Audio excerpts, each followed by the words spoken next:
Mais je pense que là, c'est facile à parler avec Infantino. C'est lui qui a fait, je sais pas moi, n'importe quoi pour le mettre. Voilà. Donc, je pense qu'il peut lui dire que voilà, il y a un truc qui s'est passé. J'espère que la fédération peut parler avec Augustin et Augustin parle avec comment il s'appelle Infantino pour lui dire que voilà, on a un problème. Aujourd'hui, ça risque quoi si jamais on oblige nos joueurs de venir jouer en sélection? Ils risquent quoi? Comme ça, au moins, ils peuvent régler le problème. Je ne pense pas que FIFA dina ñëw peut-être j'ai entendu que FIFA moo joxe kii boobu. dafa jox ku ci nekk am nga possibilité. waaw bu la neexee. waaw bu la neexee am nga possibilité bu la neexee. nga bañ a nga bloqué sa joueur mu dem sélection parce que Covid bay tax. Covid waaw boo devenir nag ngay teg benn temps moom da ngay toog balaa muy. quarantaine affaire yu mel noonu. waaye on peut comprendre peut-être si feebar bi ñuy wax je pense que Europe la ëppee Afrique voilà jusqu'à présent c'est à loolu ñuy wax nga gëm wala nga ñàkk bañ a gëm. Parce qu'on ne peut pas aussi benn feebar bu fi mas a ñëw def fi ay mois et mois man mosuma dégg lu mel noonu donc avec le respect de nos gouverneurs de nos gouvernements affaire yu mel noonu on peut comprendre que ñoom li la ci laal ñoom ñoo ko xam mais feebar boo xamante ni dafa toog di durer surtout quand j'entends que cette maladie là la maladie tropicale là qui est dans nos sous-régions est plus sévère que ce truc et depuis 6 mois 7 mois 1 an ñu ñuy wax affaire feebar boo xamante ni bu dem ba football bi daanaka gisatuñu supporters, il n'y a plus de personnes, les gens ils vont même oublier qu'il y a des foot tant que vous ne regardez pas la télé, vous ne savez pas football. Mais tout ça, c'est des problèmes. Non, c'est déjà bien. Et je félicite Dabo qui est là-bas, qui est en train de faire un très bon boulot. Pour vous dire que peut-être, de mon considération, mon manque sur nos championnats. Mais il faut dire quand même que les gens font des efforts. Moi, déjà, il y a un budget, il y a un club. te club bi di débrouiller wu surtout un championnat boo xamante ni xamoo kañ lay commencé xamoo kañ lay jeex man dama ne bravo ak ces gens là parce que tamit damay wax ne mën nañu endurer quand même loolu ñuy wax ci muñ mën nañ ko muñ parce que footballu Sénégal bi li ci war a soppeeku dafa bari te ça fait presque 10 ans ñu ngi traîner ci lu mel nii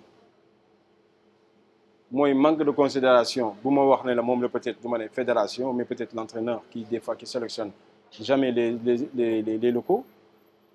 En même temps, aujourd'hui,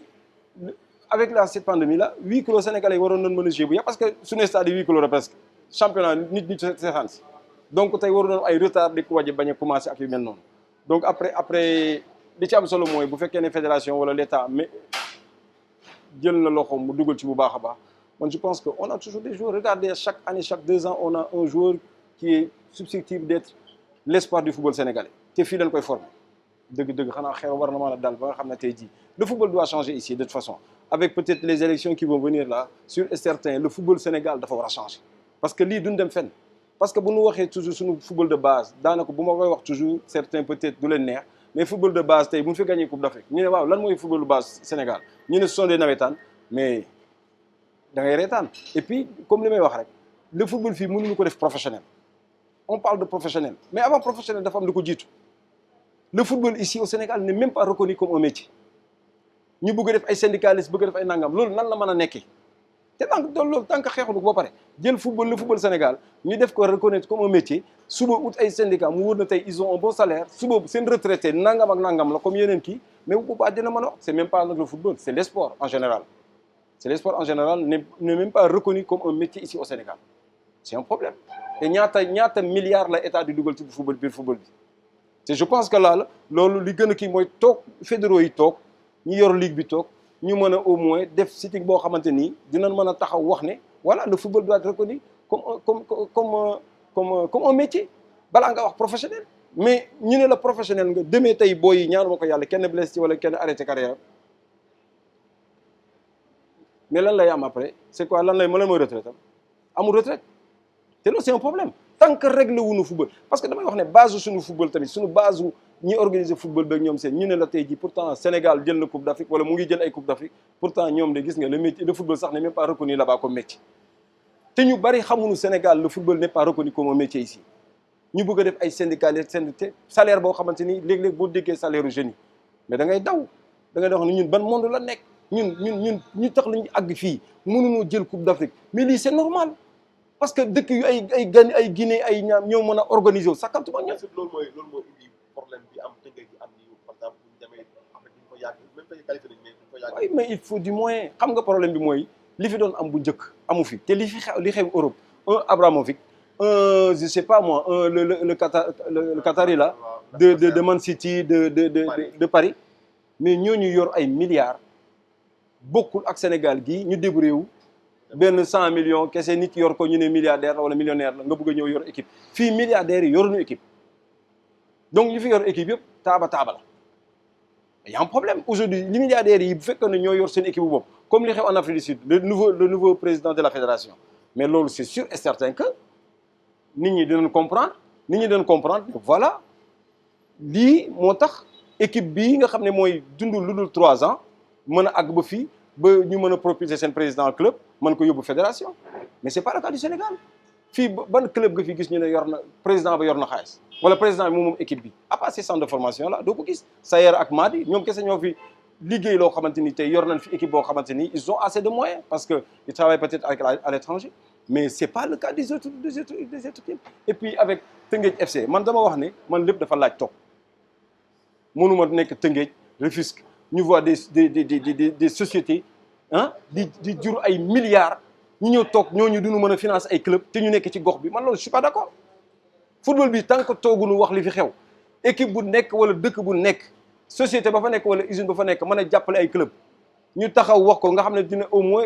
l'état dina dimbali équipe yooyu ci yooyu mais sinon football bi ñu lay continuer ah. bu ñuy dem ci élection doon wax élection pour ñu jéem a élire kan ñoom ñëpp ku ci nekkee def na sa candidat mais quand même que ñu voit ñu regarder un président de la FIFA ñëw mën a ñëw taxaw pour ne lii la exiger candidat yi di d'accord mu wër di defal campagne muy le gars musul sax nekk président fédération Afrique du Sud il a juste son club il est milliardaire ce qui se passe xamuñu kenn xamul lu xew gënul xam ñi fi nekkoon football nga bëgg a jël kooku teg ko seen kanam ñu ñëw déyante ñu ne waaw nangu nan mais est-ce que ñoom tamit amul lu leen war reprocher mooy ñi nangu loolu ay deuxième vice-président ak troisième vice-président est-ce que amul lu leen war reprocher lu tax ñu nangu loolu il suffit juste de taper sur la table de dire non c'est des élections transparentes on doit aller avec les élections lii kan moo sañ a taxaw à l'époque de Ayatou ñëw di ko wax au moins lui il savait taper sur la table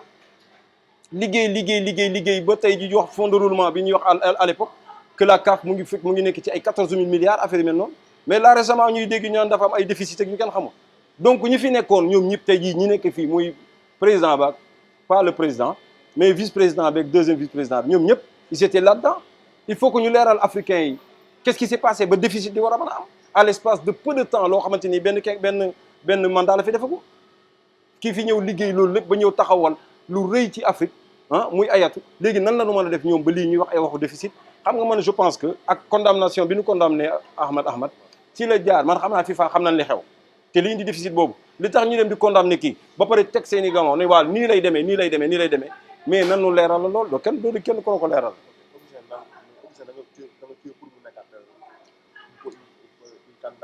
candidat fan non doy na sëkk fii duñ ko nangu mais bu ko bëggee sax duñ ko nangu mais 10 ans ku ko fi def lan la mérité kenn yeneen ñii bu ñu war a mën a dem kii song ci na aujourd'hui on l'a secondé tàcc nañu ko ne ko yaa ngi dem CAF demal CAF mais football Sénégal bi mënatu ko yor lan la fi Augustin mën a defar loo xamante ni defu ko fi woon lan la fi mën a def ma déggoo ma ne bu fekkoon ne tey FIFA wala CAF bii dañuy sélectionner un bon président dama lay wax ne la j'ai rien contre lui mais je dis juste la vérité CV bu fekkee ne ku ci ne yóbbu na sa CV moom CV am buñ ko wonee man je vois pas infrastructure bu mu def fii lu ay stades yu ñu tëj aujourd'hui le Sénégal est parti en 2018 à la Coupe du Monde ils ont gagné au moins 10 li ñuy wax ne 18 entre 6 ou 7 8 milliards mais tey loolu war na soxla tey amitié bi stade Léopold Sédar Senghor mais en tant que président ñu ne ñu ngi tëj ay stade moom peut-être dafa glorifier juste rek wax ne il est le premier de la FIFA ak yooyu taxuñu kii il a fait 10 ans ici dafa doy sëkk beneen équipe la ñu bëgg fédération bees la ñu bëgg boo xamante ni dinañ liggéey mais pas ñii fi nekkoon parce que y a 16 millions de Sénégalais ñoom kese ga ñu xam nit ñi football Augustin muy dugg ci football bi xamu ci woon dara la ci xamul dañ ko defoon comme intérim lañ ko defoon mu ñëw toog il a pris goût mu resté ba heure bi yooyu ça c'est fini parce que dootuñu nangooti fii li fi xewoon di fi xewaat ñoom ñëpp sax 10 ans dafa doy ñoom sañ nañ taxaw ne dañ non sañu na ko nit ñi ñooy wax rek mais sañu na ko de des fois xam nga léeg-léeg il faut que les gens xam nga comprendre nit ñi bu ñu toog rek jàpp ne lii c'est la politique heure bu leen neex mën nañu toog heure bu leen neex gënuñu fi xam kenn football. Il y a des gens qui sont dehors là qui attendent que ça def nañ fi ku mel ni un Mbaye Diouf Dia def na fi résultat ku mel ni un Madou Touré def na fi résultat mais je suis bien d'accord on ne change pas une équipe qui gagne mais loo xam ne ay texte moo ko lal mais da ngay bàyyi nga dem jox sa morom. Certains ay Mayacine Mar depuis man j'ai fait toutes les catégories 92 ba léegi ñu ngi fi di tamambaalo ci équipe nationale bu ñu nekkul lii nekk lee bu ñu fi jógee fii keneen ñëw ñu remplacer keneen ñëw mel ni affaire lobbying loolu mën na jeex.